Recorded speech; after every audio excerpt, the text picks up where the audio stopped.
Ava and Carol Detective Agency. The Mystery of the Pharaoh's Diamonds.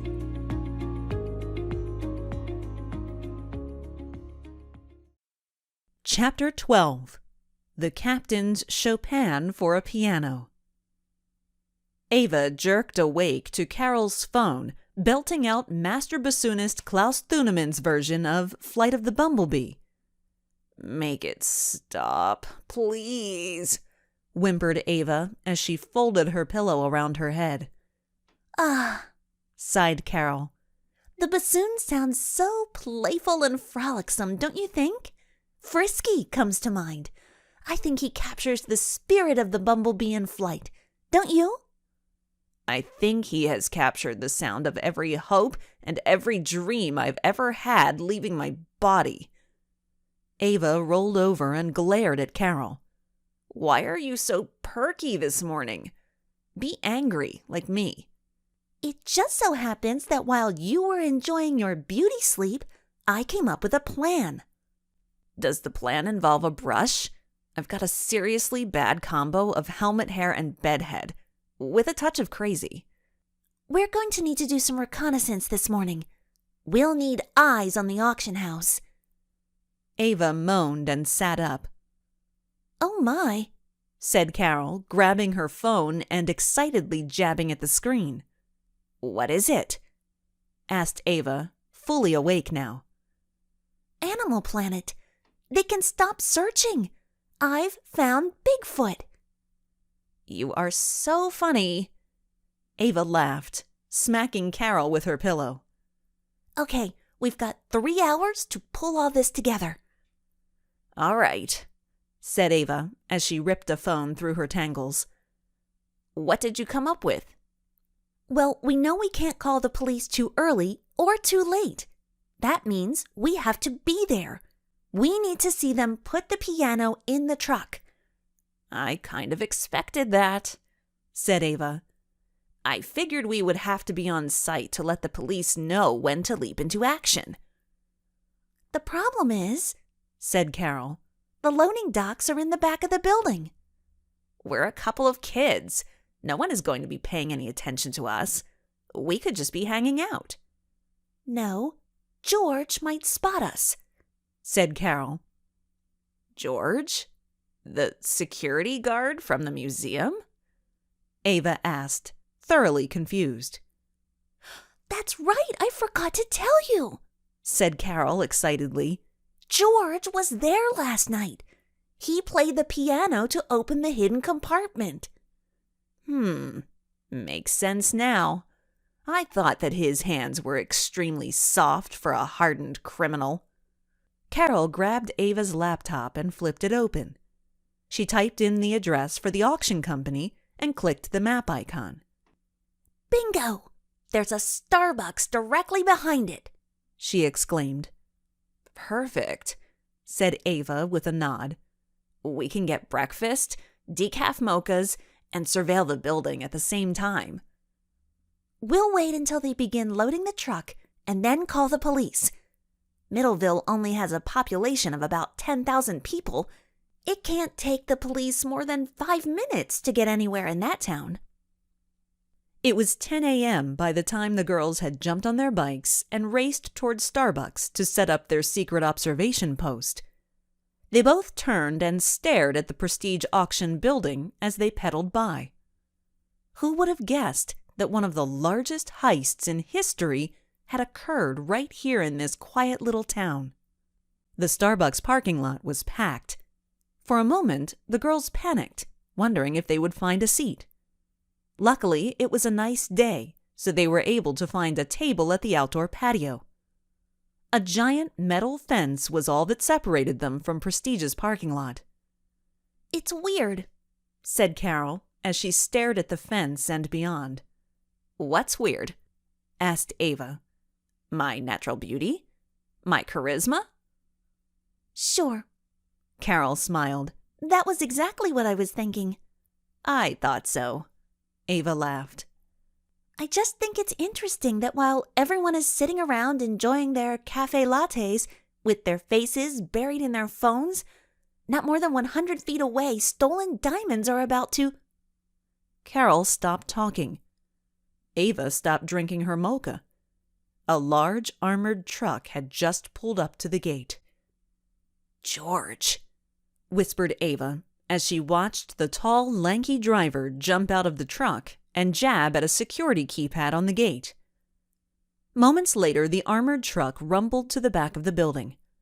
Ava and Carol recognized the logo. Mona Lisa mocked them with a smug, self-confident grin. The truck beeped as it backed up to the loading dock.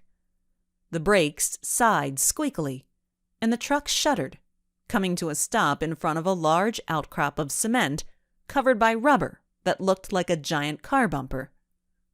A large metallic door at the back of the building began to noisily clank upward. "I can't see anything," said Carol anxiously. "The truck's blocking our view."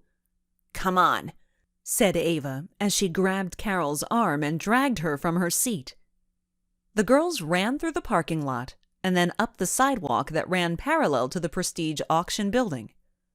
They stopped alongside the fence when they were directly across from the loading dock. "Get down! There's George!" said Carol quietly as the tall security guard appeared at the back of the truck. The girls crouched behind a trash can. "If we can see him, he can see us," Carol warned. "Yeah, I understand how eyes work," Ava replied. Carol dropped to her knees and peeked around the edge of the trash can. "We're way too obvious. If anyone pulls up, they're going to know we're up to something. Plus, I can barely see anything from here." "I have an idea. Grab your phone." Ava pulled her phone out of her pocket and then motioned Carol to lean in closer. "Thank you," said Ava, pulling the drawstring out of Carol's hoodie. "Why would you do that?" "I needed it." "You have a hoodie too, you know." "Use my own? Do you know how hard it is to restring these things? Can I see your phone?" "Absolutely not." Carol gripped it tightly against her. "Fine." Ava casually walked over to the no parking sign that was located next to the fence surrounding the Prestige auction building. Using the string from Carol's hoodie, she tied it into place, then called Carol on FaceTime. She waited until Carol answered, then smiled into the camera. "Now you can see the docking bay." "Look," Carol said when Ava returned. 3 men dressed in blue overalls stood beside George on the delivery dock. George unlocked the back of the truck and raised the door. "Looks like they're about to load the piano. Carol, you gotta call the police." "I know." Carol's heart was pounding. "But if they show up too soon, the diamonds could be gone forever. We have to time this just right." George leaned lazily against the back of the truck, playing with the ends of his mustache. The 3 men were no longer on the dock. "Look at him. Not a care in the world. I wonder what it's like to not have a conscience." "Once he's arrested, perhaps you can ask him," suggested Carol. "I wonder if they'll put his massive mustache in handcuffs, too." "There's the piano," whispered Carol. The piano was completely covered in thick moving blankets. Foam padding covered the edges. The team of men in their blue uniforms were carefully maneuvering it on several dollies to the back of the truck. Carol's heart was pounding. Ava gave her a "what are you waiting for" look.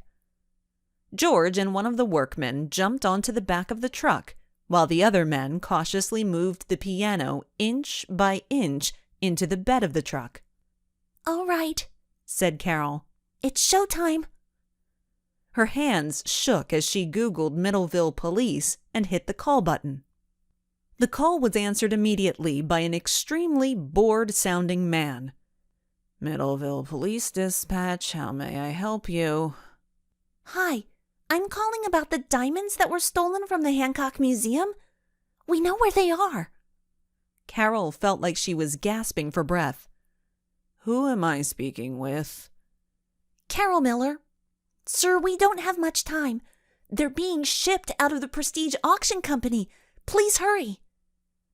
The dispatcher's voice rapidly turned from bored to agitated. Young lady, you do know that filing a false police report... Look, I'm telling you that they have the diamonds, and if you don't hurry and send... Hello? Hello? Carol turned to Ava completely dismayed. He hung up on me. Ava kept her mouth shut. She knew this was no time for an I told you so. She needed to figure out what to do, and fast. Then it hit her. Detective Edwards.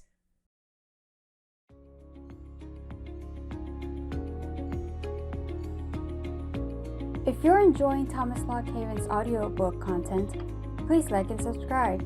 It's the best way to help out the channel.